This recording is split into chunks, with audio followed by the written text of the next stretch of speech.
இளநீர் வீட்டில் நிறைய இருக்குது அப்படி இல்லைன்னா தேங்காய் உடைச்சி நிறைய தண்ணி எடுத்து வச்சுருக்கேன் அப்படின்னா கூட இந்த ஒரு மாக்டைலை ட்ரை பண்ணி பாருங்கள். ரொம்ப ரெஃப்ரெஷிங்கான ஒரு மாக்டைல்.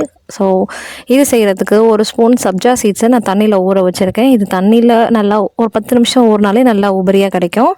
இப்போ ஒரு கிளாஸில் வந்து ஒரு பாதி லெமனை பிழிஞ்சு விட்டுருக்கேன். இது கூட தேவையான அளவு சர்க்கரை ஆட் பண்ணியிருக்கேன். நான் 2 ஸ்பூன் சர்க்கரை ஆட் பண்ணியிருக்கேன். இது கூட ஒரு பிஞ்ச் ஆஃப் சால்ட் ஆட் பண்ணியிருக்கேன். இப்போது வந்து ஒரு 4-5 கொத்து வந்து துளசி இலைகளை வந்து நசுக்கி வச்சுருக்கேன். நச்சு போட்டிங்க அப்படின்னா அந்த ஃப்ளேவர் அதில் நல்லா இறங்கும்.